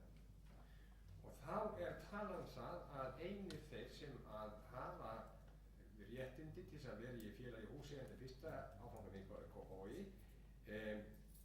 það var ekki húseigendur sjálfur, heldur félög einstakra húseigenda. Það er að segja félög einstakra húseininga. Þetta er svolítið skrítið. Þetta er einu réttindin sem eru gefin upp í þessu félagi. Og þetta gekk einfaldlega ekkert upp. Og það var ekki fyrir undir 1976 og 1976 eða rúmu ári seinna eftir að húsfélag var stofnað að nokkru fulltrúar húseiganda voru kallar á fund stjórnar þessa félags. Það var aldrei boðað til almenns húsfélagsfundar í þessu húsfélagi. Síðan döguðu fundirnir upp í hver af öðrum og þetta kom svo endanlega 1980 síðasta fundargerð þessa húsfélags sem var þá 13. október 1980 þar sem einfaldlega bara menn voru strand. Það gerðist ekkert. Annars voru það byggingaraðilar og svo nokkrir eigendur sem var búin að fá afhendar íbúðir hins vegar. Og þetta gekk ekki upp. Síðan bara fór allt í pattstöðu. Lenti í ákveðnum, karpi við bæinn það, hver ætti að borga rafmagnsreikninginn í geymslunum og svo framvegis. Og þetta gekk ekkert upp og síðan var það strand en hins vegar þá var þeirri skoðun haldið fram að bærinn ætti einfaldlega að taka þetta á sínar herðar. Bærinn ætti að sjá þetta og bærinn ætti að sjá hitt. Bærinn ætti alfarið að sjá þetta. Svona eru þessar hugmyndir ennþá í dag. Við erum ennþá að stríða við þær hugmyndir hjá fólki að það telur að bærinn eiga að sjá eitthvað þessar hluti. Það er bara ekki svoleiðis farið. Bærinn á ekkert niður nema 18% eignarhluta af birgðageymslunum. Annað ekki. Bærinn ber ekkert að sjá þetta fyrir það samkomulag sem að gert var við byggingaraðilar á sínum tíma. Síðan gerist það, og ég hef rakið það þá þegar, að það verið að tala afnotkun þessar birgðastæði sem í Hamraborginni. Og að mér skilst að þá þetta birgðastæði sem við eigum að auðvitað sjálfsögðu og við erum búin að láta þetta, það er að segja, þetta var samkvæmt upphaflegu reglunum, þá mátti bærinn nota þessi stæði. Og við kiptum okkur undir þessar kvaðir og við erum auðvitað sjálfsögðu að fylgja þeim. Við getum ekki breytt því á eftir á. Það er ekki hægt, þetta fylgir hverjum einasta samningi og hverju einasta afsamning. Og þessar reglur eru skýrar viss afnotkun birgðastæðanna. Og þessu er lýst mjög greinilega í samningum við Kópavogskaupstað og við þurfum ekki að fara neitt frekar ofan í það. En hins vegar, samkvæmt þessari ályktun sem núna liggur fyrir, þá er ég aðeins að hnykkja á því, þó svo að það sé svona eins og sem við kalla balvanlegt, að allir skuli geta nota stæði og jafnvel með hávetur, fyllt stæði og svo þegar Hamraborgar búa, að þá koma þeir heim og þeir fá ekki stæði, þá eigi þeir engan rétt. Jú, það má segja sér svo að þeir séu réttlausir, en þeir eru ekkert réttlausari nú í dag, heldur áður en að þeir keyptu sig inn í þessa samsteypu. Þannig að hver og einn húseigandi, hann gat auðvitað kynnt sér það að hann var að kaupa sig inn í þetta samfélag sem var með þessar kvaðir. En af því að við erum núna búin að leysa þetta mál, og þetta er út úr dæminu, þá getum við samt sem áður látið í okkur heyra hvað okkur finnst ýmsa þætti.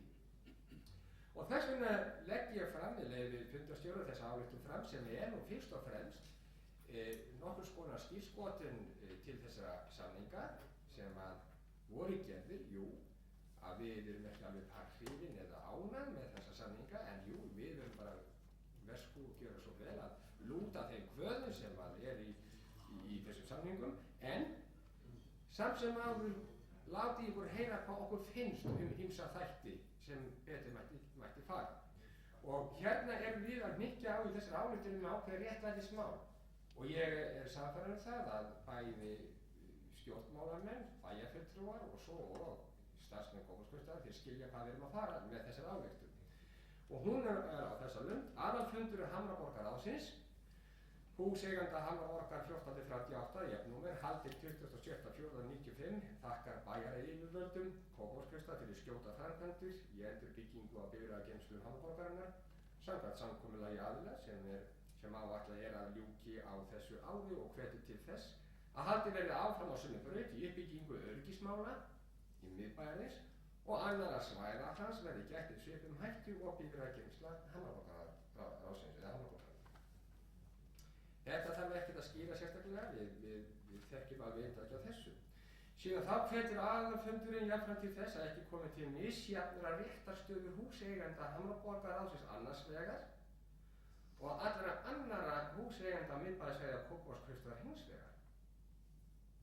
Þarna erum við að hnykkja á þessu að okkur finnst eðlilegt að aðrir húseigendur sem eru fyrir utan valdsvið Hamraborgarráðsins, það er að segja þjónustuaðilar eða húseigendur sem að nýta sér þessi stæði, ekkert síður heldur en við og það degi til, að þeim beri jafnvel skylda til að greiða svona ákveðna kostnaðarhlutir, því jafnvel kostnaðarskiptingu á öllum miðbæjarsvæðinu og ef að talið verða út öll bílastæði á miðbæjarsvæðinu sem eru eitthvað um 700. Við erum búin að þegar gera samkomulag Kópavogskausta upp á 270 og þá er bara eftirstöðarnar að það verði samið með sama hætti við aðra húseigendur hinn stæðin og þeir komu til að greiða nákvæmlega sama gjald til reksturs og viðhaldskostnaðar eins og við gerum. Þetta finnst okkur réttlætismál og eiga að vera boð til bæjarstjórnarmanna til þess að skilja það að við viljum fá jafnræði í þessum hlutum og okkur sé ekki mismun að þessum hlutum til. Vegna þess að það var í upphaflegu reglunum ætlast til þess að það væri gjaldtaka á öllu þessu svæði, gjaldtaka sem yrði framkvæmd með stöðumælum og yrði hagnaður af slíkri gjaldtöku þá kemur hún til að greiða niður reksturs- og viðhaldskostnaðinn, aftur móti yrði tap á honum og þá yrði húseigendur og fleiri aðilar á svæðinu að greiða það upp. En núna er bara ákveðin hluti, það er að segja íbúar eða það segja húseigendur í Hamraborgarráðinu sem hafa þegar samið við Kópavogskausta en hinir hafa ekki samið neitt. En þeir geta bara ekki verið stikkfrí og það gengur engan veginn upp. Þess vegna stöndum við núna frammi með þessari ályktun, frammi fyrir staðrind að við erum að láta heyra í okkur. Okkur finnst rétt að við erum búin að skuldbinda okkur rekstur og viðhald á bifreiðastæðum 270 tölur, okkur finnst eðlilegt að aðrir húseigendur á miðbæjarsvæði Kópavogs sem eiga sér lögtengsl við bílastæði á svæðinu, það er í þannig lögtengsl vegna þess að það er talað afnota bílastæðum í öllum afsölum þessar eigna. Þeir eiga aðgengi að ótilgreindu bílastæðum á þessum miðbæjarsvæði í þessum sama potti 700 stæða.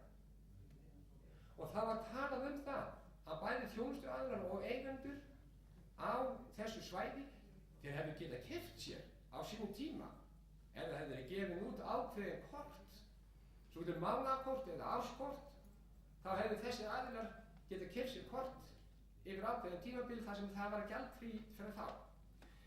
Þessu var bara hafnað á sínum tíma, það komu fram hugmyndir og frá hverjum, jú, frá öðrum eigendum en eigendum Hamraborgarráðsins, öðrum húseigendum á svæðinu. Þannig að þeir hindruðu með sínum tillögum að það skuli vera gjaldtaka á svæðinu, en þá verða þeir bara að gera svo vel að komi þá eitthvað á móti, eins og við gerum. Og svo í lok þessu ályktunar þá stendur, fundurinn segir jafnræði eigi að gilda í rekstri og viðhaldi bifreiðastæða á miðbæjarsvæði Kópavogskausstaðar og að aðrir húseigendur á því svæði eigi að bera jafna kostnaðarskiptingu á rekstri og viðhaldi bifreiðastæða. Það er ekki þetta það sem fram með við fundarstjóra þessa fundar.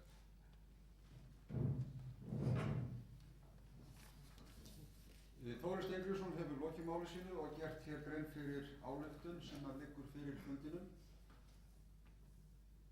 Hún er hér til umræðu og orðið er laust.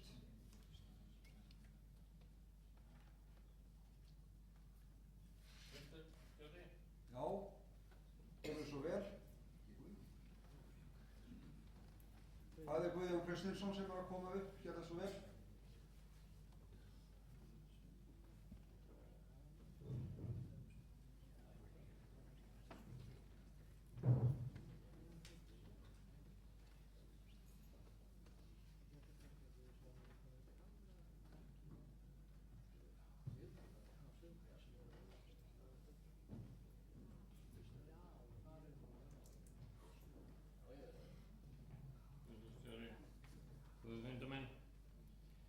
Nú hafi við heyrt formanninn okkar taka sér fyrir hendur að verja það að við eigendurnir hérna höfum glatað okkar rétti til að hafa aðgang að bílastæðum í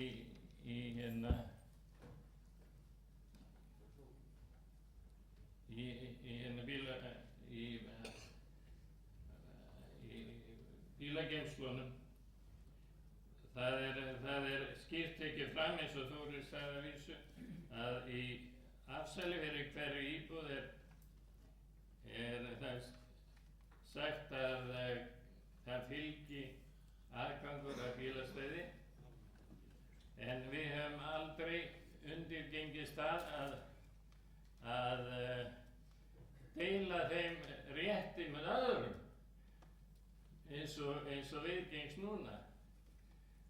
Nú er Hamraborgarráðið búið að semja við Kópavogskaupstað að það megi hver sem er og hvenær sem er koma hingað í geymslurnar og geyma bílana sína, og þegar þannig stendur á að við komum seint heim á kvöldin, þá er bara oft sérstaklega á veturnar og vondum veðrum, þá er bara allt fullt af aðkomubílum, bæði hérna úr hverfinu og öðrum bæjarfélögum, og við höfum engan rétt, við getum ekki sýnt okkar, hvernig getum við sýnt okkar rétt að við eigum aðgang að bílastæðinu? Við höfum ekkert í höndunum fyrir því, og hérna, það er alveg, það þarf að vera á hreinu að við eigum aðgang að þessu eins og stendur í afsali. Þið geti ekki strikað út með einu pennastriki rétt okkar og á í þessu atriði, og það verður að hérna, mér finnst að verði að koma betra skipulagi á þetta, þannig að við höfum á tilfinningunni að við eigum þennan öruggt stæði, en ekki bara eftir höppum og glöppum. Þegar einhverju aðrir eru búin að fylla stæði, þá þurfum við kannski að fara út fyrir Hamraborgina og leggja bílunum okkar. Þetta er ekki hægt og þessu verður að breyta, en það hlýtur að vera lágmarkskrafa okkar sem eigum þessar íbúð að standa þannig á rétt okkar að hann sé ekki frá okkur tekinn. Hann er frá okkur tekinn með þessum ráðstöfunum. Við höfum enga rétt fram yfir Pétur eða Pál hvaðan sem hann ber að eftir hérna þessum reglum.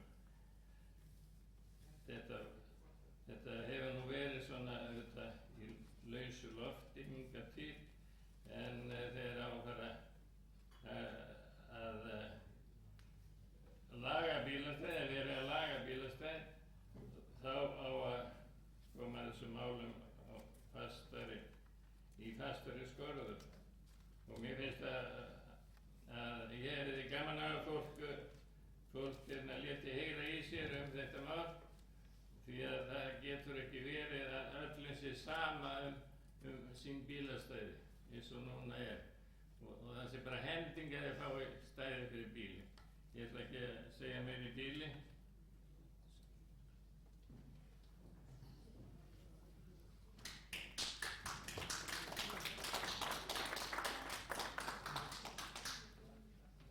Guðjón Kristinsson hefur lokið máli sínu. og orðið áfram laust þessa ályktun og annað það sem fundarmenn vilja hér ræða og við höfum ekki þegar afgreitt. Næstur tekur til máls. Þarna er einhver við... Gerðu svo vel, komdu bara þá, heyrust þú nefnilega vel.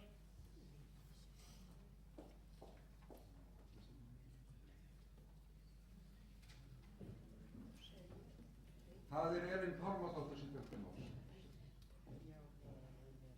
Þetta var þægilegt ljós. Ágætu fundamenn, ég bý nú ekki hér í Hamraborginni en ég hef með að gera íbúð sem við eigum. Systkinin tókum upp í aðra íbúð og eru með hér svoleiðis og ég kom hérna til að fræðast tilhögun hérna. Ég hef nú fengið svör við sum af því sem ég var svona að leita eftir og ef ég skil það rétt þá er búið að þá á í haust að vera búið að ganga frá öllum görðum og bílastæðum. Ég skildi það svo að það var nú eitt af því sem við vorum að velta fyrir okkur. En það vantaði viðbótar upplýsingar sem ég ætla að vita hvort ég get fengið upplýsingar Þegar þetta er búið í haust, þá er einhver áætlun nú fær bara reikninga mánaðarlega, þá er einhver áætlun hvenar verða menn búnir að borga þetta. Það hlýtur að vera eitthvað dató þegar það er búið að gefa okkur upplýsingar áætlaðan kostnað við þetta allt saman. Mér finnst gott að vita hvenær það verður búið að borga það. En svo var ég ákaflega hissa á þessu bílastæðismáli. Sko þegar við kaupum þetta og tökum þetta upp í þá erum við fullvissuð að eins og allstaðar með öllum íbúðum nú til dags að þá eru bílastæði ýmist í skýlum eða skúrum með svona stórum húsum. Þegar maður kaupir íbúð með bílastæði er það rétt skilið hjá mér að maður eigi ekki rétt á bílastæði, maður get ekki gengið af því. Hvað ef að aldrað fólk, nú ætlum við að selja þessa íbúð einhvern tímann, ef einhver öldruð manneskja kaupir þetta og hún getur ekki gengið af því vísu að geta keyrt bílinn þarna inn og farið svo í lyftuna. Það kannski vondum öðrum þrátt fyrir það að hún á bílastæði. Ég skil þetta ekki almennilega. Ef maður kaupir bílastæðið, maður borgar viðhaldið og á svo engan rétt. Er þetta rétt skilið hjá mig virkilega? Það er þetta tvennt sem ég langar að spyrja. Hvenær verður búið að borga þetta? Samkvæmt þessum áætlunum sem við heyrum núna og í öðru lagi er þá ekki hægt að selja þessi bílastæði með íbúðinni áfram eins og við keyptum þetta? Því það hlýtur að vera einhver ábyrgð á því að selja bílastæði.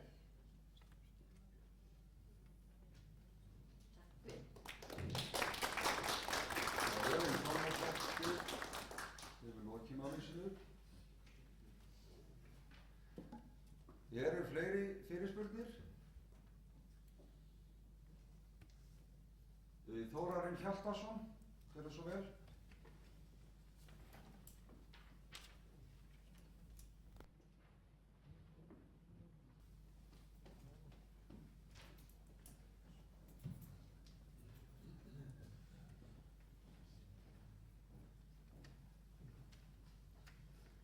Fundarstjóri, góðir fundarmenn. Ég er nú ekki með fyrirspurn en mér langaði til að svara hérna fyrirspurnum. Það bæði hjá Guðjón og Elín Pálmadóttur hérna áðan. Það er í sambandi við af hverju fá menn ekki að merkja sín eigin stæði. Nú, þetta er náttúrulega eins og kom fram hjá Þóri áðan. Þetta eru kvaðir sem að fylgja þessum stæðum og þetta er grundvallað á samningum við bæinn. Það er náttúrulega ekki sanngjarnt að bærinn taki þátt í kostnaði og almenningur hafi ekki afnot af stæðum. Það er náttúrulega deginum ljósa. Sko það á eftir að halda þessari geymslu frekar við. Það getur komið eftir einhverja par áratugi og ef þið viljið fá einkaafnóta stæðunum, þá sjóst að taka það upp í bæinn, en þá myndi hann væntanlega fara fram á viðaukasamning þar sem að hann myndi falla frá öllum að taka þátt í kostnaði við viðhald í framtíðinni. Ég var að spyrja öryggið fyrir fólki sem kemur heim á bílunum sínum, aldra fólk sem er búið að kaupa stæði. Já, þá ég miskilið, en það var allavega hjá Guðjóni áðan. Hvort það hefur ekkert öryggi fyrir því að komast að stæðunum? Já, sko, þegar svona samnýtingu á stæðum að ræða, þá er nú eiginlega ekki hægt að Ég myndist ekkert að ræða frá merkbílastæði. Það er að fá rétt á þig. Já, ég held að eina leiðin. Það er annað mál. Já. Við höfum aldrei samið okkur undir það að skipta, taka þátt í að skipta afnotum af bílastæðum með öðrum. Já, ok, þá kemur inn á það sama, sko, ef menn vil ekki taka þátt í að skipta afnotum með öðrum, þá er heldur ekki hægt að ætlast þess að aðrir taki þátt í kostnaðinn. Er það ekki alveg ljóst? Hvorki bærinn né aðrir. Nú... Hvernig er það þeirra bílskúrar, heimkeysta bílskúrum?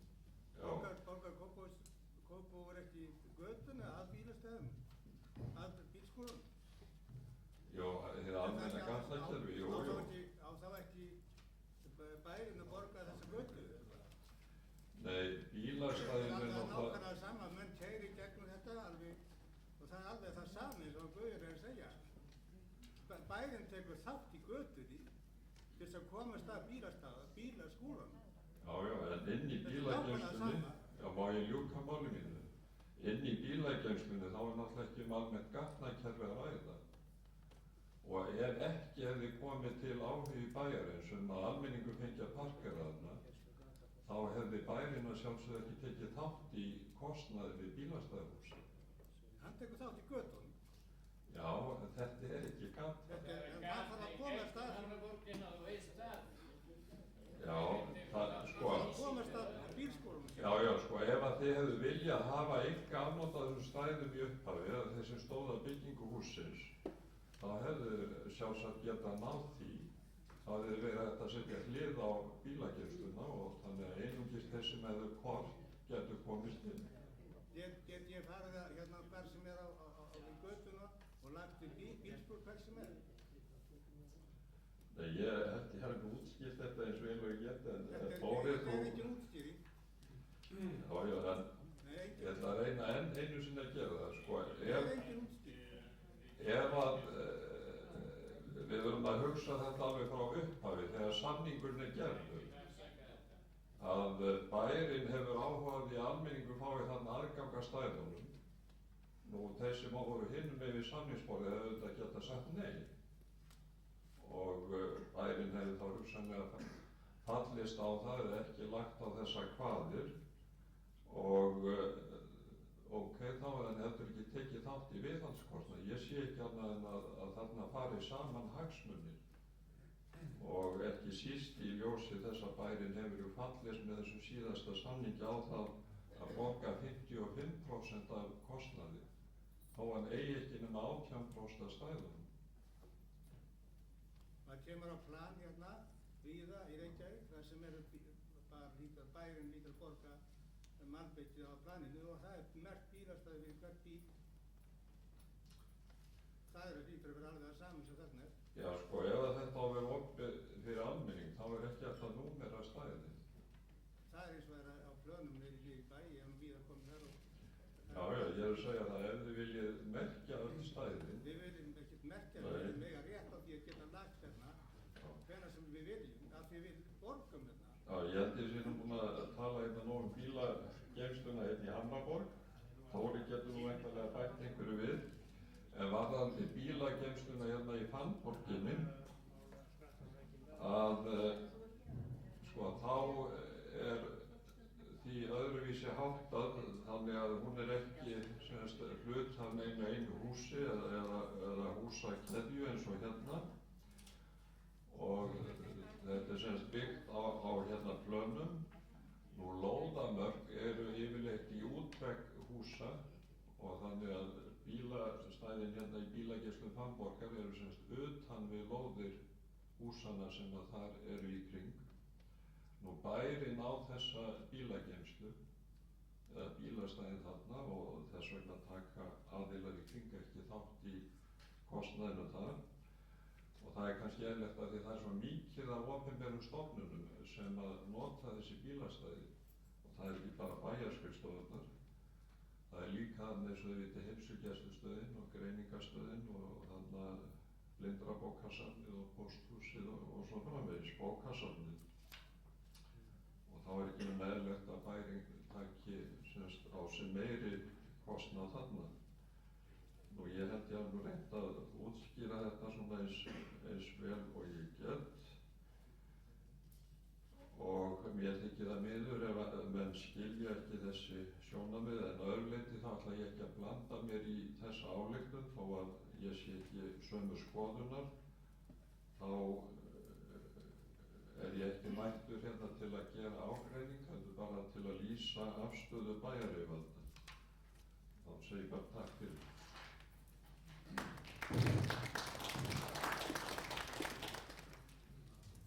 Já, við þökkum Þórarni Hjaltasyni. Eru fleiri sem vilja taka til máls undir þessum lið áður en að já, gjör það svo vel.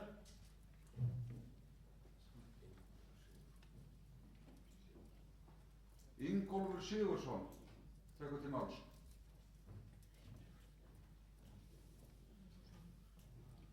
Fundarstjóri, fundargestir. Ég hef áhuga á því að blanda mér aðeins inn í þessa umræðu í sambandi við bílageymsluna og þá þessi réttindi sem að bærinn hefur til þess að nota sem sagt bæjarbúar til að nota stæðin á móti okkur þá. Fyrst það er leyfilegt samkvæmt einhverjum reglum eða lögum að þá held ég að við getum ábyggilega tímasetta að ef þetta eru 18% sem að bærinn á að þá væri kannski hægt að hafa það að þeir fengju að nota bílageymsluna frá 10 á morgnana til 4 eða 10 mínútur yfir 4 eða eitthvað í þeim túr. Það hlýtur að vera hægt að skipuleggja það þannig að fólk sem að býr í Hamraborginni hafi kannski not fyrir bílageymsluna á kvöldin og morgnana og nóttinni en hún sé opinn þá þau stæði sem laus eru fyrir bæjarbúa almennt. Takk fyrir.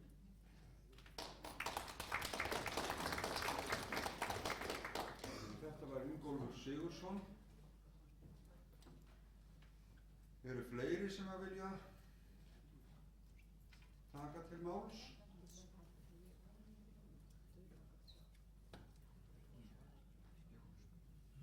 Jakobína Sveinsdóttir tekur til máls. Fyrsta lagi langar mér til að segja það að ég hef búið hér í Hamraborg 15 ár. Ég hef aldrei orðið fyrir því að ég hafi ekki getað lagt bíl hér. Svo svo ég skil ekki alveg hvað fólki er að tala um. Að vissu leyti ég fæ ekki alltaf bílastæði fyrir framan dyrnar hjá mér. Ég þarf að labba smá eins. En það er allt í lagi. Ég hef aldrei þurft að leggja fyrir utan. En síðan áttum að svara mig hérna Elínu í sambandi við hérna greiðslunum okkar að sem sagt við getum sem sagt greitt þetta á alltaf 7 árum og þá með þessum 2500 krónum en á næsta ári þegar lokatala er komin þá kæmi til greina fyrir þá sem vildu að gera þetta upp eða kannski greiða í 2 árangum eitthvað þannig en þangað til verður við að halda þessu svona í þessum 2500 krónum. Og það miðast 7 ár sem sagt? Sko allt að 7 árum, já hefur að því að bærinn hann skrifaði til lán fyrir okkur þá sko til að geta gert upp við hann og þá getur það náttúrulega verið fyrir þá sem vilja kostur, góður að greiða svo út þessu og greiða ekki vexti og það er það sem við erum að skoða þegar það er að kemur. En það er eftir að gera neitt fyrir en endalega tala er komið og annað næsta ári. Má ég fá viðbótarspurningu að þessu segja mínu að það er það að það er lögum samkvæmt að nýju lögum þá þegar að selt er þá þarf maður að fá kvittun fyrir því hjá húsráði hvað eigi að gera og hvað það kosti. Sko, og já, hvað þetta tíma. Það er að leggjast með, sko. Það er til hér yfirlýsing hjá okkur í Hamraborgarráði. Hún er til, já. Takk fyrir. Já, við þakkum Jakobínu. Ég fór að segja hérna eitt orð. Já, ekki Sesselía? Jú. Já, gjörðu svo vel. Sko, ég er nú sama máli og hún, þessi frú sem var að tala hérna. Að ég er búin að vera hérna í 18 ár og það hefur aldrei komið fyrir að ég hef ekki fengið þangað til einu sinni núna í vetur eftir að fara að laga hérna stæði. Það var náttúrulega mikið færri stæði. Og hvað það snertir til dæmis að fá mert stæði hérna, þá vil ég heldur fara kannski einu sinni 2 ári niður á neðsta gang heldur en að fá þar fast stæði kannski, því að ef það á að fara að merkja stæði að þá hlýtur að eiga bara að koma með eitthvað pott og ég dreg úr og ég fæ kannski stæði niður á neðsta plani í staði fyrir dyrnar á mig. Það getur enginn fengið stæði akkurat við dyrnar hjá sér nema 2-3 manneskjur. En það eru, ég veit ekki hvað eru margar manneskjur sem eiga bíla í hverju húsi og þeir get ekki allir fengið stæði alveg við dyrnar hjá sér. En það er annað sem að mig hefur oft sviðis á. Hvað heldur að bæri þyrfti að borga mikið gatnagerðagjald ef við byggjum öll í einbýlishúsum sem er búið þarna? Við höfum enga götu að okkur. Búðirnar eru þarna megin, garðurinn er þarna megin við okkur og svo eigum við að keyra í gegnum bílageyslunni hjá okkur sjálfum. Öll þessi hús. Svo það er ekkert of mikið þó að bærin borgi tölvöld mikið meira heldur við fyrir þetta. Fyrir utan það að þetta eru þingleysir lýsnar eignir okkar alla bílastæði með okkar íbúðum. Svoleiðis að við borgum gjöld af bílastæðunum alveg eins og íbúðunum hjá okkur. Og þetta er staðreynd. Svoleiðis að það er ekkert of mikið þó að bærin leggja tölvöld í þessa viðgerð, en svo langar mig að spurja eitt annað. Hver borgar ljósin í bílagjenslunum? Borgar við þau sjálf eða